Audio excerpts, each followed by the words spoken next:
Podcast-Kollege David Hoffmann. Vielen Dank.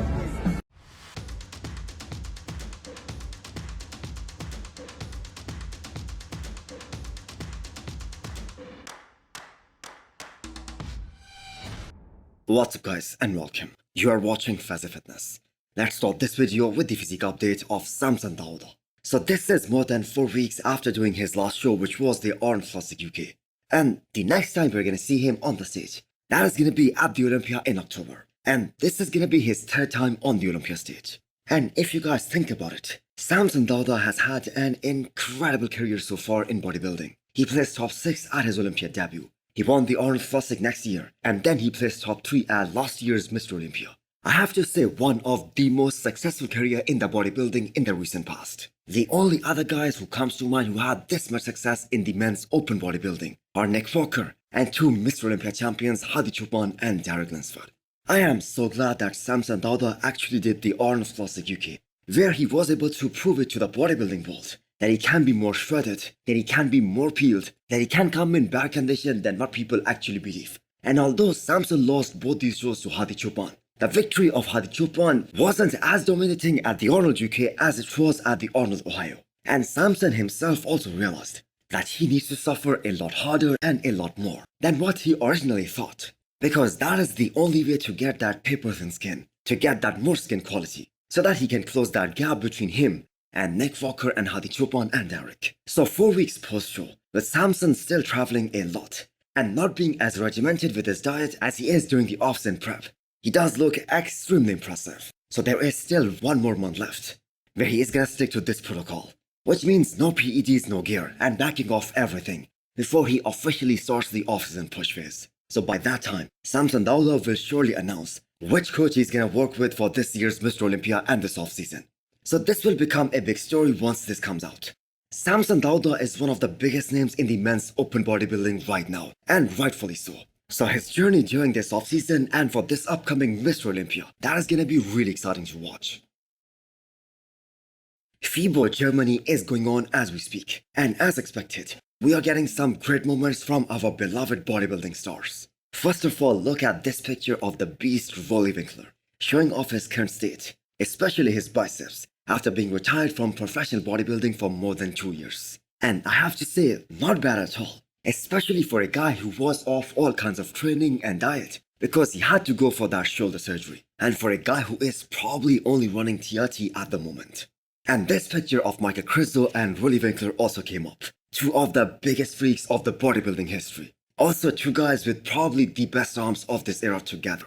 So it's sad that Roelly Winklaar retired before Michal Krizo started competing on the Olympia stage, because these 2 guys were doing a front double biceps on the same stage under the same lighting in the same show. That would have been an incredible sight to see. So here is a question for you guys. Who do you guys think has the better arms? I have to say Roelly Winklaar definitely had the bigger triceps. In fact, Roelly's overall arms have always been considered one of the greatest of all time, if not the greatest. He rivals the likes of Lee Priest. But Krizo, I have to say, probably has better biceps. And that is why he himself thinks that he has the best biceps in the pro league right now. He thinks they are even better than Nick Walker.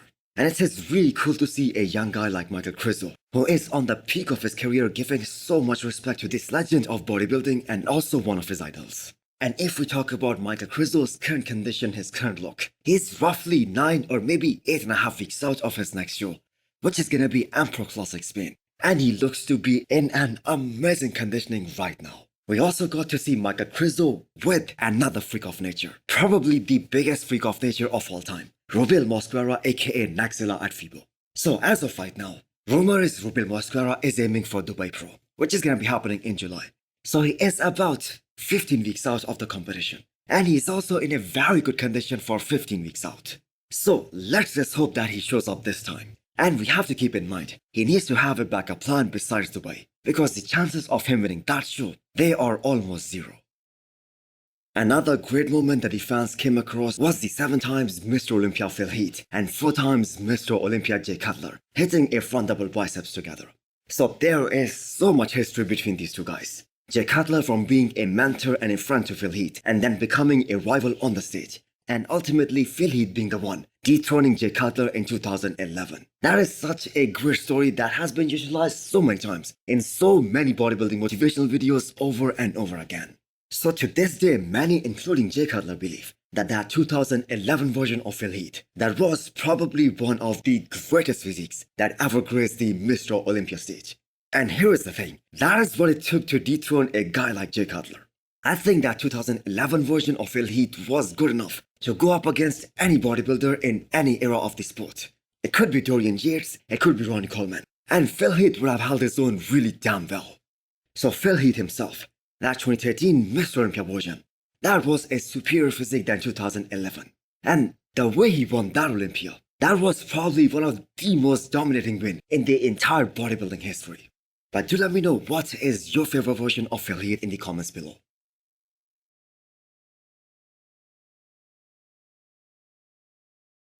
The reigning Arnold Classic champion Wesley looked like a Superman in Fibo. So it has been 4 weeks since Wesley won the Arnold UK, but he is still in a crazy shape. So now with more food that he's consuming during this phase, he looks a lot bigger, but he seems to be in a great condition as well. So Wesley put everyone on notice, including the reigning champion Chris Bumstead. And we all know C-Bum is gonna retire in a year or maybe in 2. And even if he retires undefeated, the title of Classic Physique Mr. Olympia will be up for grabs. And Wesley has now solidified himself as a legit Mr. Olympia title contender after winning 2 back-to-back Arnold Classics. And what makes him a lot more dangerous is that he still has some room to grow. He hasn't hit the weight cap just yet. All the other guys, like Breon Ansley, Ramondino, or Sklesinski, they had a really hard time making the weight cutoff last year and this year as well.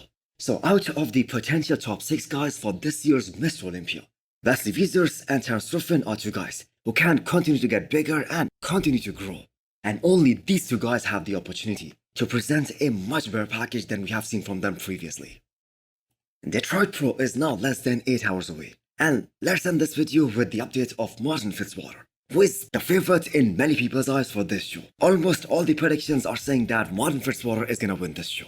Yes, some people even have good veto winning this, but we are gonna find out in just 8 more hours. So whoever wins this show, he's gonna get a whopping 25 grand in the prize money, plus the Olympia qualification. And if either Martin or Goodvito wins, this is gonna be their first ever Olympia qualification. So Martin is probably gonna look a lot harder and more drier once he steps on stage. And just by the looks of this update, he looks really ready. I am more interested to see how much mass he has been able to pack on in those last 1.5 years. Because that was the main reason he took so much time off after the Arnold Classic UK 2022. So if Martin is able to pull it off, it will be a huge accomplishment, as this guy is relatively young, and this will motivate him to work harder than ever for this year's Mr. Olympia for his Olympia debut and present a physique that is worthy of cracking top 10. So Martin is one of the most hardcore training individuals in the Pro League right now, and there is a reason for that. When you have been prepped and trained by Branch Warren, you have to keep up with him, because Branch, we all know, still trains like an absolute monster. So what do you guys think? Is Martin gonna pull it off, or can Goodvito cause an upset here? Do let me know in the comments below. And also hit the thumbs up button if you liked the video, and smash the subscribe button if you wanna come back for more. Thanks for watching.